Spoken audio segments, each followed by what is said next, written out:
وہ کچھ گمسم سا ہو گیا تھا۔ میں نے پوچھا کہ بھائی اگر کچھ زیادہ گڑبڑ ہو گئی ہے تو مجھے بتا دو۔ اس نے کہا ہے نہیں، مگر ہونے کے امکانات ہیں۔ اس کا واحد علاج شراب، سگریٹ اور عیاشی کی ہر شے چھوڑ دینے پر ہی ہو سکے گا۔ پہلے تم مجھ سے وعدہ کرو کہ یہ سب کچھ چھوڑ دو گے، پھر میں تمہیں علاج کا مشورہ دوں گا۔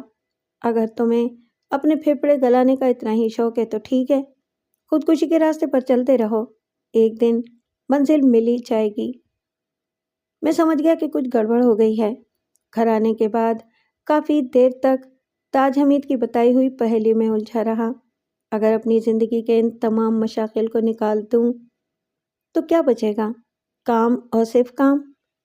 میں یہ مشاغل کیسے ترک کر دیتا؟ اسی وقت بوتل کھولی، ایک گلاس ہی حلق سے اتارا تھا کہ دماغ میں دھمک سی ہونے لگی۔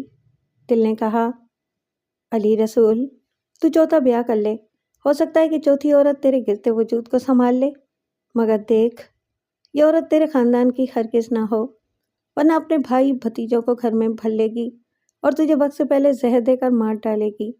اگر کوئی دکھی اور مظلوم عورت تیری زندگی میں آ جائے تو شاید وہ دل سے تیری خدمت کر سکے۔ اس خیال نے تقویت پکڑی۔ صبح اٹھ کر میں نے اپنے منشی کو بلایا، وہ میرا دستے راست بھی تھا۔ اس سے کہا کہ اگر کوئی ایسی عورت مل جائے جو گھر کو سنبھال سکے مگر ہمارے گاؤں کی ہرگز نہ ہو تو میں اسے گھر میں ڈال لوں گا۔ منشی میری بات سمجھ گیا، کہنے لگا سائیں اس کے لیے کچھ پیسہ خرچ کرنا پڑے گا۔ میں نے کہا اگر عورت جوان اور کام کاج کرنے والی ہو تو پیسہ بھی دے دوں گا۔ منشی خوش ہو کر کہنے لگا سائیں میرا خیال ہے کہ آپ کو زیادہ انتظار نہیں کرنا پڑے گا۔ کل میں اپنی بیٹی کے سسرال گیا تھا، وہاں مجھے کسی نے بتایا کہ ایک آدمی کی جورو گھر سے فرار ہو گئی تھی۔ وہ اپنے آشنا کے ساتھ چند دنوں بعد پکڑی گئی۔ اس کا آشنا بھاگ گیا، شوہر اسے گھر لایا۔ 2 سال پہلے اس عورت کو وہ کسی شخص سے 10,000 میں خرید کر لایا تھا، اب وہ اسے طلاق دے کر بیچنا چاہتا ہے۔ سنا ہے عورت بہت خوبصورت ہے، اس کا شوہر اسے بہت مارتا پیٹتا تھا جس کی وجہ سے وہ کسی اور کے ساتھ چلی گئی۔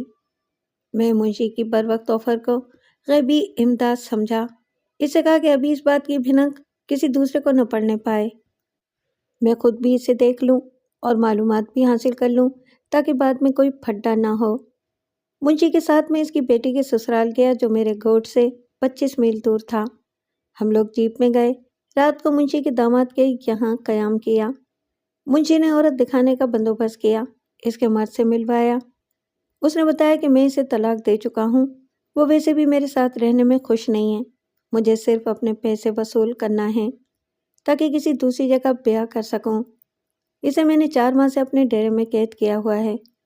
پرلے درجے کی جھوٹی عورت ہے، ایسی ایسی کہانیاں گھڑ کر سناتی ہے کہ لوگ یقین کر لیتے ہیں۔ جس مرد کے ساتھ بھاگی تھی اسے میرے ظلم و ستم کے قصے سنائے تھے، اسے کہا کہ یہ میرے پہلے شوہر کا بھائی تھا، اپنے بھائی کو چپکے سے قتل کر کے اس نے مجھ پر قبضہ کر لیا۔ وہ آدمی میرا اپنا دوست تھا مگر اس کے کہنے میں آ گیا، دوستی توڑ دی اور اسے میرے ظلم سے نجات دلانے کے لیے اپنے ساتھ لے کر بھاگ گیا۔ اگر پکڑے نہ جاتے تو میرا کتنا نقصان ہو جاتا۔ میں ایسی عورت کو 1 منٹ بھی رکھنے کو تیار نہیں، اگر آپ 10,000 دے دیں تو میں اسے آپ کی تحویل میں دے دوں گا، باقی مسائل آپ سنبھال لیں۔ میں نے کہا مجھے ڈیرے لے چلو، ایک نظر اسے دیکھ کر پھر فیصلہ کروں گا۔ وہ کہنے لگا نہیں صاحب، وہ بڑی کٹکھنی عورت ہے، میں اسے دھوکے سے آپ کے پاس بھیج سکتا ہوں، وہ بھی اس وقت جب آپ اس کی قیمت ادا کر دیں تاکہ پھر میرا اس سے کوئی واسطہ نہ رہے۔ اگر اس نے اس سے پہلے آپ سے ملاقات کر کے آپ کو رام کر لیا تو میرا سودا گھاٹے میں چلا جائے گا۔ مجھے اس عورت کو دیکھنے کا اشتیاق ہو گیا تھا۔ بولا ٹھیک ہے، مجھے بن دیکھے سودا منظور ہے، عورت میرے ڈیرے پہ پہنچا دو، میں گن کر رقم ادا کر دوں گا۔ وہ کچھ سوچتے ہوئے بولا اگلی جمعرات کو منشی کو میرے پاس بھیج دینا، وہ اپنے ساتھ اونٹ اور کجاوا لے کر آئے، رات کا وقت مناسب رہے گا، میرے آدمی اس کے ہمراہ رہیں گے، آپ آدھی رقم ادا کر دینا، آدھی رقم اسے آپ کے ڈیرے پہنچانے کے بعد ہم لے لیں گے۔ سودا پکا ہو گیا۔ گھر آنے کے بعد میں سوچتا رہا کہ کہیں وہ آدمی میرے ساتھ دھوکہ نہ کرے، مگر منشی نے بتایا کہ یہ آپ مجھ پر چھوڑ دیں۔ عورت ڈیرے تک پہنچانا میرا کام ہے، سودے میں کوئی گھپلا نہیں ہونے دوں گا۔ آپ صرف اس عورت کو اپنے مطلب کی عورت بنانے کے متعلق سوچیں۔ میں نے اس موضوع پر سوچا تو دل نے مشورہ دیا، اگر عورت پیار محبت کی بھوکی نکلی تو اسے فوراً نکاح کر لوں گا، بصورت دیگر اسے چند ماہ رکھ کر آزاد کر دوں گا کہ جب وہ خوشی نہیں رہے گی تو اپنا سکون برباد کرنے سے کیا فائدہ۔ اگلی جمعرات کو منشی پیسے لے کر چلا گیا۔ صبح 4 بجے وہ میرے اڈے پر واپس آیا تو عورت اس کے ساتھ تھی۔ اسے بے ہوشی کی دوا دے کر سودے میں یہاں لائے تھے۔ اس کے مرد کے آدمی بھی ساتھ تھے۔ میں نے بقیہ 5,000 روپے انہیں ادا کیے۔ وہ اسے اندر پلنگ پر ڈال کر چلے گئے۔ میں نے پہلی نظر اس پہ ڈالی تو دم بخود رہ گیا۔ وہ 28-29 سال کی خوبصورت عورت تھی۔ میری رقم رائگاں نہیں گئی تھی۔ انابی چھینٹ کے سوٹ میں اس کا سٹول اور مضبوط جسم اس کے محنتی ہونے کا منہ بولتا ثبوت تھا۔ سیاہ بال اور بھوسے کے تنکوں سے اٹے ہوئے تھے، مگر ان کی سیاہی ماندنی پڑی تھی۔ اونچے قد و قامت کی یہ عورت میرے دل کو بھا گئی۔ میں نے اسے ہر طرح سے آرام پہنچا کر اپنے ساتھ رکھنے کا تہیہ کر لیا۔ مجھے یہ پہلے ہی بتا دیا گیا تھا کہ یہ پلے درجے کی چھٹی ہے، سو پہلے مجھے اس پر تھوڑی سی سختی کرنا تھی۔ اس کی آنکھ دوپہر کے بعد کھلی۔ اس وقت تک میں باہر حقہ گڑگڑاتا رہا۔ اس کے پاس منشی کی بیوی کو بٹھائے رکھا۔ اس کے ہوش میں آنے کی اطلاع ملی تو میں اندر آیا۔ وہ انگارہ آنکھوں سے ہمیں گھور رہی تھی۔ میں نے منشی کی بیوی کو ہاتھ کے اشارے سے باہر بھیجا۔ وہ پلو سنبھالتی ہوئی باہر چلی گئی۔ تب میں نے اسے بتایا کہ میں نے اسے 10,000 کے عوض اسے خریدا ہے، اور پھر کہا آئندہ تمہیں اس گھر میں میرے ساتھ رہنا ہوگا۔ مجھے تمہارے بارے میں سب کچھ معلوم ہو چکا ہے، لہٰذا کوئی من گھڑت قصہ سنا کر یا رونا دھونا مچا کر مجھ سے ناجائز ہمدردی کی توقع مت رکھنا۔ اپنے خریدے ہوئے مال کی حفاظت کرنا مجھے خوب آتا ہے۔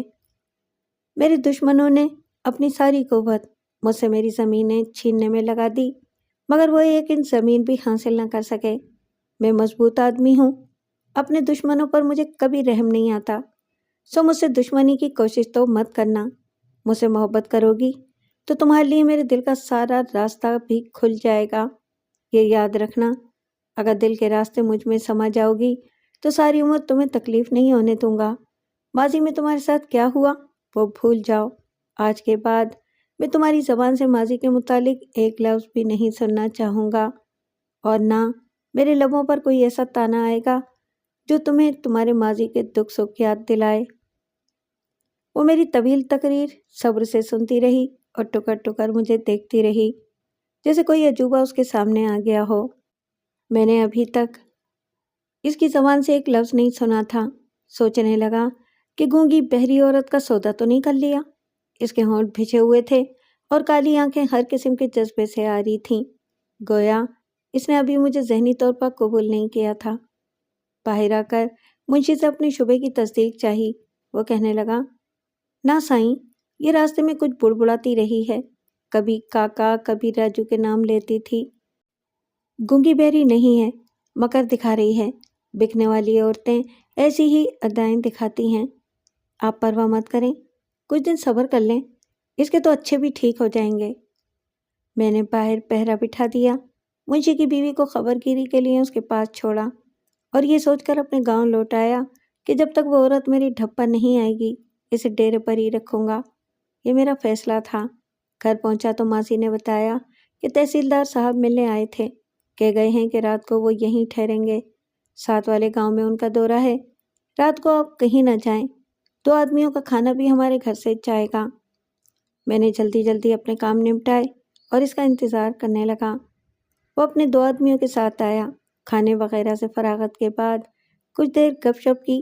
ان دونوں آدمیوں کو اس نے کام سے چودھری احمد علی کے گھر بھیج دیا اور مجھ سے کہنے لگا، علی بھائی، تمہاری میڈیکل رپورٹ میں نے اسلام آباد میں اپنے ایک جاننے والے ڈاکٹر کو بھی بھجوائی تھی۔ اس نے کل فون پر بتایا کہ فکر کی کوئی بات نہیں، پھیپھڑوں پر بہت معمولی سا اثر ہوا ہے۔ بندے سے بولو کہ سگریٹیں اور شراب فوراً چھوڑ دے اور دوائیاں پابندی سے کھائے، ہر مہینے اپنا چیک اپ کراتا رہے۔ میرا خیال ہے علی بھائی کہ تم شادی کر ڈالو، ایک عورت خدمت کے لیے ملے گی تو آدھی بیماری خود بخود جاتی رہے گی۔ میں اپنا اکلوتا راز تاج حمید کو بتانا نہیں چاہتا تھا۔ خیال یہ تھا کہ شادی کے بعد اسے سارا ماجرا بتا دوں گا، لیکن اس وقت اس نے جس خلوص سے مجھے شادی کا مشورہ دیا تھا، اس سے میرے دل میں گداز سا پیدا ہو گیا۔ میں نے اس کا ہاتھ دباتے ہوئے کہا، تیرے لیے بھابھی کا بندوبست ہو گیا ہے، یار ہو تو تجھ جیسا جو دل کی باتیں جان لیتا ہے۔ وہ اچھل پڑا، بولا، ارے کب، کسے کر رہا ہے، برادری کی عورت ہے کیا؟ میں نے آرام سے بتایا کہ 10,000 دے کر ایک طلاق شدہ عورت خریدی ہے، ابھی اسے ڈیرے پر رکھا ہوا ہے، جب سدھر جائے گی تو ادھر لے آؤں گا۔ مظلوم عورت ہے، پیار محبت سے سدھر گئی تو رکھ لوں گا، اگر سرکشی دکھاتی رہی تو چھوڑ دوں گا۔ 10,000 میں ایک جوا کھیلا ہے، جیت بھی سکتا ہوں اور ہار بھی سکتا ہوں۔ تاج کچھ سوچ میں پڑ گیا، کہنے لگا، یار یہ تم لوگ عورتوں کو بھیڑ بکری کیوں سمجھ لیتے ہو کہ پیسہ ادا کرتے ہی وہ تمہارے تھان پر آن کھڑی ہوں گی اور تم پر اپنی وفاداریاں نچھاور کرنے لگیں گی؟ اسے مخلوق کیوں نہیں سمجھتے؟ اس کا بھی دماغ ہوتا ہے، دل، جگر، پھیپھڑے سب تمہاری اور ہماری طرح کے ہوتے ہیں۔ سوچو علی بھائی، اگر وہ کبھی ہمارا سودا کرنے لگیں تو؟ ذرا ٹھنڈے دل سے سوچو، کیا انسان کے ساتھ انسان کا یہ سلوک بے رحمانہ نہیں؟ تم نے عورت خرید کر غلطی کی ہے، مجھ سے کہتے تو میں کسی وفادار عورت سے تمہاری شادی کرا دیتا۔ میں نے تاج کے شانے پر ہاتھ رکھا اور بولا، میرے دوست، اگر میں اسے نہ خریدتا تو کوئی دوسرا خرید لیتا۔ اس کا شوہر اس پر لگائی ہوئی رقم حاصل کرنے کے لیے دیوانہ ہو رہا تھا۔ میں اسے پیار سے رکھوں گا، اس کی ضروریات کا خیال کروں گا، اسے محبت دوں گا۔ وہ بولا، اگر پھر بھی اس کے دل میں تمہارے لیے جگہ نہ بنی تو کیا کرو گے؟ میں کچھ سوچتے ہوئے بولا، پھر میں وہ کروں گا جو تم کہو گے۔ تاج نے محبت سے میرا ہاتھ تھام لیا اور کہنے لگا، اگر تم یہ کال پکا کر دو تو میں خود تمہارے لیے دلہن ڈھونڈ دوں گا۔ میرا کام ایسا ہے کہ میرے پاس کئی مظلوم عورتیں اور ان کے مقدمات آتے ہیں، جنہیں اگر تھوڑا سا سہارا بھی مل جائے تو وہ ساری عمر محبت کرنے والے مردوں کے قدموں میں گزار دیں۔ میں نے تاج کا ہاتھ مضبوطی سے پکڑ کر اپنے دوسرے ہاتھ سے اسے تھپکی دی اور بولا، یہ میرا قول ہے کہ اس عورت پر زیادتی نہیں کروں گا، اگر وہ خوشی سے رہے گی تو ٹھیک ہے، ورنہ تمہارے حوالے کر دوں گا، جہاں وہ خوش رہ سکے تم اسے وہاں بھیج دینا۔ تاج پوچھنے لگا، کیا وہ اس وقت گھر میں ہے؟ میں نے بتایا، ڈیرے پر چھوڑ آیا ہوں، اگر دیکھنا چاہتے ہو تو چلو۔ تاج کہنے لگا، ہاں تمہارے حق میں بھی یہی بہتر ہے کہ میں اس سے مل لوں، کیا پتا اس کے پہلے شوہر نے یہ عورت کہیں سے اغوا کی ہو، اس صورت میں وہ تمہارے لیے عذاب بن جائے گی۔ میں واقعی ڈر سا گیا۔ تاج حمید کو لے کر رات کو اپنے ڈیرے پہنچا، دونوں پہرے دار جاگ رہے تھے۔ میں نے منشی کو جگایا، وہ اندر گیا، اپنی بیوی کو بلا کر لایا۔ اس نے بتایا کہ عورت نے دانہ پانی چھوا بھی نہیں، یوں ہی سکتے کسی کیفیت میں بیٹھی زمین کو یا اسے تکتی رہتی ہے۔ تھوڑی دیر پہلے میں نے پانی کے ساتھ زبردستی گولی اس کے حلق میں ڈالی، اس نے گولی نگل لی، پانی اگل دیا، تب سے گہری نیند سو رہی ہے۔ میں یہ گولی خود اسے دے گیا تھا کہ اسے رات کو کھانے کے بعد زبردستی کھلا دینا۔ تاج کو لے کر میں اندر آیا۔ منشی کی بیوی نے اس کے جسم پر چادر ڈال دی تھی، وہ لالٹین پکڑ کر آگے آگے رہی۔ اندر جا کر میرے کہنے پر اس نے عورت کے چہرے سے چادر ہٹائی، لالٹین اور قریب کی۔ تاج نے جھک کر عورت کو دیکھا اور اس کے ماتھے پر سلوٹوں کی لہریں بننے اور مٹنے لگیں۔ وہ بولا، بھائی یہ تم کسے پکڑ لائے ہو؟ یہ تو میری دیکھی بھالی ہے، ابھی کل یا شاید پرسوں۔ وہ کچھ کہتے کہتے رک گیا۔ منشی کے بیوی کے ہاتھ سے لالٹین لے لی اور غور سے اس کا چہرہ دیکھنے لگا۔ بکھرے سیاہ بالوں اور متورم پپوٹوں والی اس عورت نے پھر میرے دل پر دستک دینا شروع کر دی تھی۔ اس کے سرخ ہونٹ سوجے ہوئے تھے اور اٹھی ہوئی ناک پر سیاہ تل دمک رہا تھا۔ شاید تاج نے بھی اس تل کو غور سے دیکھا اور ایک دم بوکھلا گیا۔ بولا، یار تم سے دھوکا ہوا ہے، یہ عورت اغوا کی گئی ہے، کل ہی تو یہ میری عدالت میں اپنے بھائی کے ساتھ آئی تھی، اس نے اپنے شوہر کے بھائیوں پر زمین کا مقدمہ کیا ہوا ہے۔ یہ اس مقدمے کے لیے کئی بار مجھ سے ملی ہے۔ باہر چل، میرا تو دم گھٹنے لگا ہے۔ یہ تو کس مظلوم کو اٹھا لایا میرے یار؟ میں نے اس کے ہاتھ سے لالٹین لے لی۔ باہر تازہ ہوا ملی تو دونوں کے ہوش بحال ہوئے۔ میں تاج کی پوری بات سننے کے لیے بے قرار تھا۔ اس نے بتایا کہ یہ عورت اپنے شوہر کے انتقال کے بعد اس کی چھوڑی ہوئی زمین کی مالک ہو گئی تھی۔ یہ 2 بیگھے زمین اس کے شوہر کی تھی جو اپنے نکمے بھائیوں کے ہاتھوں تنگ آ گیا تھا اور اپنی زمین الگ کر کے اس پر کاشتکاری کر رہا تھا۔ اس کے بھائیوں نے اپنی اپنی زمینیں فروخت کر کے کھا پی لیں۔ کسی نے انہیں مشورہ دیا کہ بھائی نے ان کے ساتھ بے ایمانی کی ہے، خود اچھی زمین لے لی اور انہیں خراب دیتی، وہ اس سے مزید حصہ طلب کریں۔ یہ بٹی قصبہ پٹھورو کے زمیندار نے پڑھائی تھی۔ خالق کی زمین پر اس کی نظر تھی۔ بھائی خالق سے بھڑ گئے کہ ہمیں کم حصہ ملا تھا، تم بڑے ہو کر ناانصافی کر گئے۔ زمین کا بٹوارا میں نے کیا تھا، خالق انہیں میرے پاس لے آیا، میں نے انہیں مطمئن کر دیا۔ اس واقعے کے چند دنوں بعد خالق قتل ہو گیا۔ میں چھٹی پر تھا ان دنوں، تفتیش صحیح طریقے پر ہو نہ سکی۔ زمیندار نے تھانے دار کو کچھ کھلا پلا کر خالق کی موت کو خودکشی میں بدل دیا اور خالق کی بیوہ 2 بچوں کے ساتھ تنہا رہ گئی۔ اس کی زمین پر بھائی قبضہ کرنا چاہتے تھے۔ زمیندار نے زمین کی قیمت اونچی لگا کر انہیں اپنے دام میں پھنسا لیا۔ وہ یتیم بچوں کا حق چھین کر زمین فروخت کرنے پر تل گئے۔ خالق کی یہ بیوہ روتی پیٹتی عدالت میں پہنچی۔ میرے مشورے پر اس نے اپنے بچوں کا حق وصول کرنے کے لیے مقدمہ دائر کر دیا۔ اگلی پیشی پر فیصلہ اس کے حق میں ہو جانا تھا۔ کل یہ پیشی بھگتنے عدالت میں آئی تھی۔ یہ تمہیں کہاں سے مل گئی؟ میرا سر چکرانے لگا۔ اٹک اٹک کر اسے حاصل کرنے کی ساری روداد سنائی۔ اس نے مونڈھے پر مکہ مارتے ہوئے کہا، غضب ہو گیا علی بھائی، یہ تو خالق کی مظلوم بیوہ ہے۔ میرا خیال ہے کہ اس کے دیوروں نے اسے راستے سے اٹھوا لیا اور تمہارے ہاتھ بھیج دیا۔ اب اسے ہوش میں لانا ضروری ہے۔ اس کے ساتھ اس کا چھوٹا بھائی بھی تھا۔ اگر یہ اسی وقت کی واردات ہے تو خدا معلوم وہ زندہ بھی ہے یا اسے ان لوگوں نے مار ڈالا۔ تم اسے ہوش میں لاؤ، میں ابھی آیا۔ وہ مجھے ہکا بکا چھوڑ کر جیپ میں سوار کیے چا پہنچا۔ کوئی 3 گھنٹے بعد لوٹا، کہنے لگا، خیر ہو گئی، لڑکے کو گہرے زخم آئے ہیں۔ لڑکے کو مار کر بے ہوش کرنے کے بعد کماد کے کھیتوں میں ڈال دیا گیا تھا۔ وہاں وہ کل شام تک پڑا رہا۔ ایک کسان کی نظر پڑ گئی، وہ اٹھا کر گھر لے گیا۔ ابھی تک لڑکا اسی کے پاس ہے۔ چوٹ گہری ہے مگر وہ بچ جائے گا، میں خود دیکھ آیا ہوں۔ صبح اسپتال لے جاؤں گا۔ بی بی کو ہوش آیا یا نہیں؟ یہاں خود میرے ہوش اڑ گئے تھے۔ صبح تک وہ نیم کنودگی کی حالت میں رہی۔ جب آنکھیں پوری طور پر کھلی تو میری جان میں جان آئی۔ مسلسل سونے سے اس کا ذہن ہلکا ہو گیا تھا۔ تاج کو دیکھا تو اس کے چہرے کے نقوش نرم پڑنے لگے۔ وہ اس کا ہاتھ پکڑ کر بلبلا کر رو پڑی۔